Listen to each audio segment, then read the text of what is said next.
না না না, ও মরে গেছে, বাদ দাও, ও ইল্লাপো। রাখেন তো ভাড়া। দাদা আমি লাইফ ইন্স্যুরেন্স থেকে আলছি। তোমরা বালছিরবো? আবে সালে, যদি তোমাদের অ্যাক্সিডেন্ট হয় তাহলে তোমরা টাকা পাবে। তোমাদের অ্যাক্সিডেন্ট হবে না? ধরুন তুমি বাইকে করে কোথাও যাচ্ছ, তোমার অ্যাক্সিডেন্ট হয়ে গেল, তাহলে টাকা পাবা। আমাদের বাইকই নাই। বাইক নেই, তবে যদি সাইকেল থাকে, সাইকেল দিয়ে কোথাও যাচ্ছ, সাইকেলে যদি কেউ অ্যাক্সিডেন্ট করে দেয় তাহলে কিন্তু টাকা পাবা। আমাদের তো সাইকেলও নাই। মোটর সাইকেল নাই, সাইকেল নাই। ধরো তোমরা কোথাও হেঁটে যাচ্ছ, কেউ যদি অ্যাক্সিডেন্ট করে দেয় তাহলেও কিন্তু টাকা পাবা। আমরা হেঁটে কেন যাবো? আমরা টুকটুকিতে যাবো।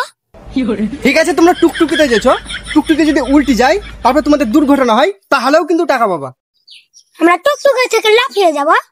টুকটুকিটা লাফ দেওয়ার পর ধরো রাস্তাতে কোনো গাড়ি আসছে, তোমাদেরকে ঠুকি দিলে, তাহলেও কিন্তু তোমরা টাকা পাবা। কেন আমরা সাইডে হতে যাবো? তোমরা কি ইন্স্যুরেন্স করবা? করবে না তো অতক্ষণ থেকে টুকটি পামো করছিলে। সালা তোদের গুখা মুখ, তোরা সব ইন্স্যুরেন্স থেকে বড় লোক হয়ে যাবে, তোরা গুখা মুখ, মুখেই মরবি সালা। আছে